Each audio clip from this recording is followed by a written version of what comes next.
We'll go ahead and get this nailed down. All right, welcome back to the ARG Circuit Series in Columbus, Ohio. I'm sitting here with Fraizer Smith. Hello. He just won his, that was round 5? Yeah, round 5. Round 5 feature match against Billy Brake. This is a revitalization of the rivalry that we had at Fort Worth, and and we're continuing that today. And Fraizer is still now 3-0 against Billy at Circuit Series events. 3-0. Wow, that's crazy in 2 events. Yeah. It was a good match this time. Like honestly, game 1 went back and forth. He opened up with sword. I didn't have a sword, but I had like still a really good hand. I had like a scarecrow and a maxi, so I was able to do some stuff. And it came down to basically like his back rows weren't real. They were 2 MSTs, but I just couldn't make a push on my last turn. He just killed me. And then game 2, I basically ran out of resources with double wing blast. Like I had 2 wing blasts.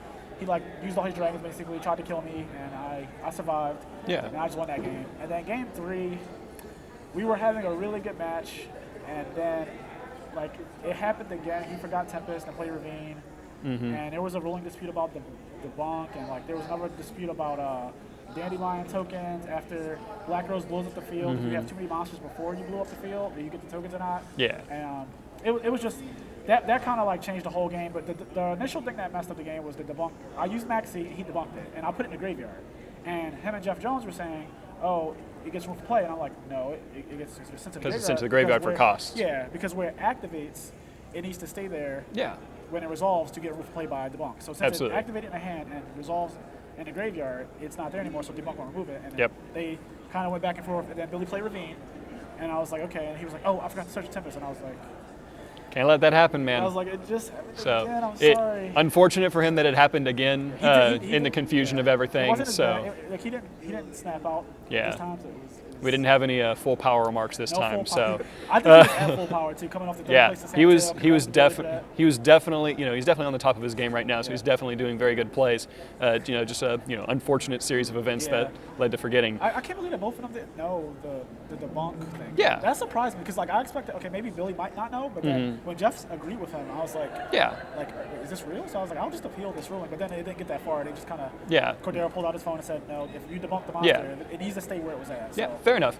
Anyways, moving on from the actual match, obviously you've been doing very well with the Dragon Rulers at Circuit Series events. What kind of Dragon Ruler variant are you playing today? I am playing a build that runs Dandelion, Card Troopers, and now I play like a lot more. I play 6 traps now, as opposed to I used to play 4, but only like. I don't really consider return is just like not even. It's just returns. It's so outrageous. And in fact, another thing, me and Billy actually agreed to take out our return after game 1. Yeah, absolutely. I was going to make a mention of that. It makes the game like so out of control. So we agreed to take it out. So we played game 2 and game 3 without return, which is really cool. Yeah. It definitely seemed like a much more skill-intensive match. But my deck now is built on like how he plays the Trigon. I play Trigon too, but now I'm also going for like Black Rose and Ancient Fairy Dragon plays. So like, and I want to be safe after I do it. So if I Black Rose you, I want to get 2 tokens. If I make an Ancient Fairy Dragon, I want to get 2 tokens to be able to go summon like a 1-star tuner. And I got like Formula plays, Misberg Colossus plays, Evil Swarm, stuff like that. Absolutely. My deck is like, it's like the same as any other Dragon Rule play, but I just want to do something a little different to give me a slight edge, or maybe, I hope it gives me an edge. I think that defending myself with tokens is really cool. Yeah, absolutely. It definitely makes plays a bit more safe to go for Black Rose. My Ravines, my Black Rose are really good. So. All right. So you'd say if you were to pick one MVP card in the deck, aside from return, what would you say would be your most valuable card? My favorite card so far has been Dandelion. Has been Dandelion. I've caught people with like they try to go for game, and I'm like Wing Flash, your monster, discard Dandelion, and I get 2 tokens, so you can't even deal damage this turn. Exactly. And then next turn I go like summon, like my comeback is like summon Debris, make Black Rose the field, get 2 more tokens, and then summon all my dragons, tag, make Drago Sack, get 2 more tokens, and then it's like.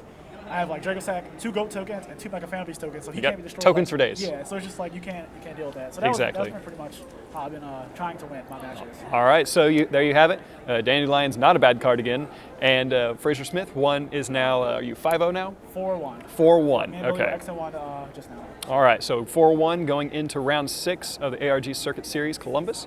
We wish him the best of luck. Thank you very much for the interview, and ARG, play hard to go home.